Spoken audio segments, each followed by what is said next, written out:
He mentioned that whole 287% tariff on specialty milk. Joe just couldn't comprehend the words, which makes sense. Being a career politician, the left is using him.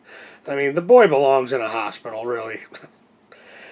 So while Trump is saying, we win Wisconsin, we win the whole ball game, what's Joey saying? Americans don't deserve to know the answer. Really, Joey? Okay, and you think that's not going to affect my the manner in which I vote, huh?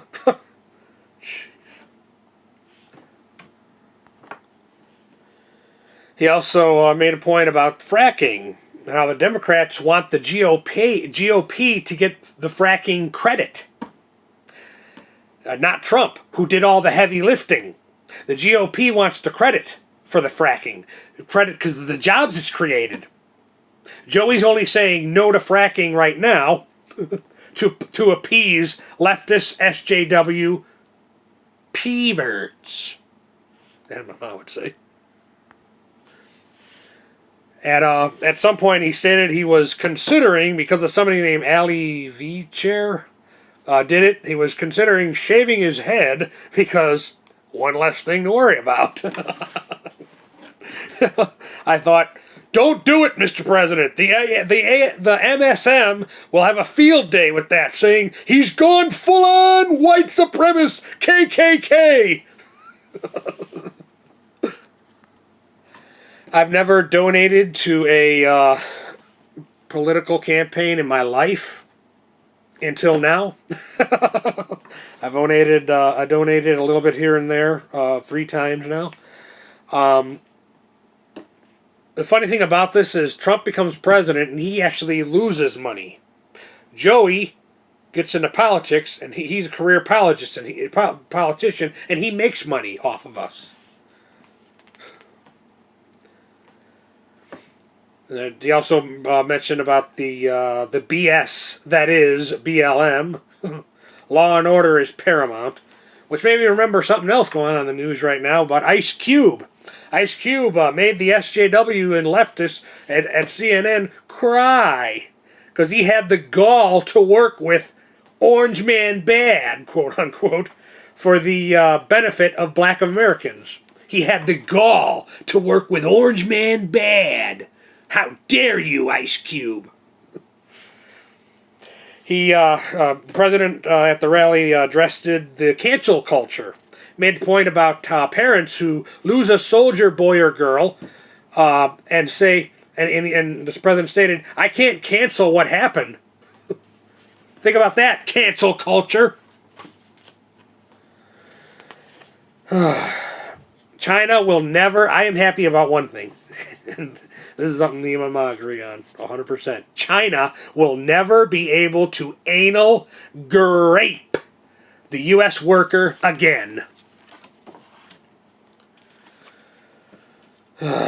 He did refer to Democrats who will vote for him, and I was thinking about that, and it's like I get all these calls on my phone from the Democratic parties of my state, and I think, why do I get all these from the Democrats? Why don't I get... And I had to think about it, but I figured it out. When I registered to vote when I was 18, I registered as a Democrat because that was what we did.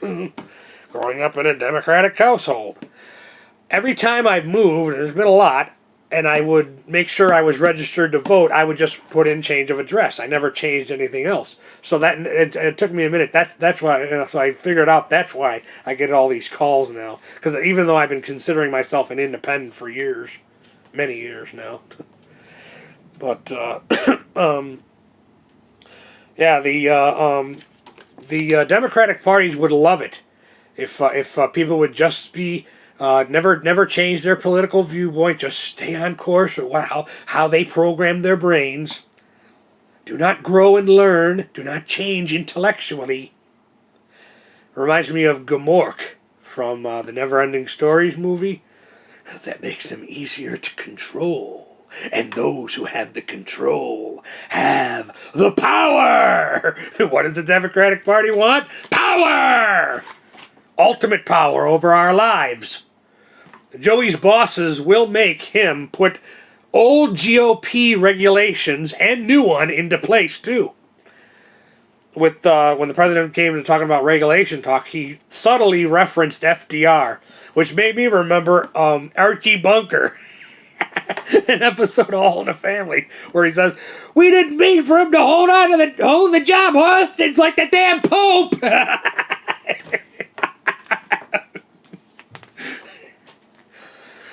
Oh God! And the president made a point about the light speed rate of technological development and how the wheel and the wall will always be relevant.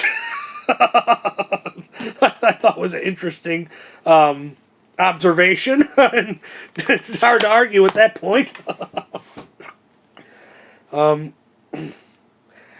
But towards the end of the rally, he talked about calling it a rally versus calling it a peaceful protest. Peaceful protest. Calling it a rally because of regulations, you're limited to only 2 people. You call it a peaceful protest, as many as want to be there can come. Also talked about the pressure that the GOP and career politic policies put on a president-elect. They say, no, don't do it. They say not to do it, don't do it. Yeah, prime ministers, kings, dictators, other world leaders say, don't act in the interest of the people. You're only going to cause trouble. This was his lead-in in what he talked about how Jerusalem is now the capital of Israel because of his non-domestic efforts in politics. And towards the end of the rally, he talked about the BS that is the Green New Deal, which is basically only a selling point for Democratic Party power. Nothing else. And if not, and he also mentioned if not for the China virus, the economy would not have suffered the way it is. No more foreign wars for money and for the GOP and career politicians. Only preparation, and he mentioned an Ohio place that's building something for military application to protect citizens. Yeah, no more war for money. Just preparation to protect U.S. citizens. And this is towards the end, so he briefly mentioned the space program, love of USA, or love of country, USA, in God we trust, and giving power back to people, the people of America. So, the other day, I watched Real, was it Real World? Or that show that Bill Maher host. Anyways, I watched a few segments of it, and he makes a joke about how Trump plays the YMCA song at the end of all his rallies. This one was no exception. There was a little bit, although this place that recorded it, SGA TV, made it a point to edit out some of that stuff, the audio, to avoid copyright claims, which of course I understand. But you did hear a little bit of it before they did that at the end of the rally. And then I thought about a joke I made up, in response to Bill Maher's jokes. My joke goes, yeah, and you know what Joey's doing at the end of his rallies? Personally greeting all the attendants. Doesn't take long, 10 minutes tops. There's only a few people there. Oh, God. Leftist ideology may be one with the universities in our world today, but they are not one with the universe. And you will never convince me that they are. I'm going to end this one with leave you with a thought.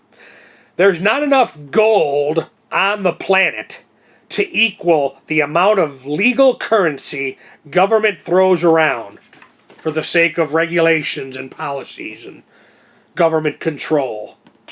Like it or not, folks, most major global purchases in this world are backed up with ammunition, and fossil fuels. Don't harm the messenger.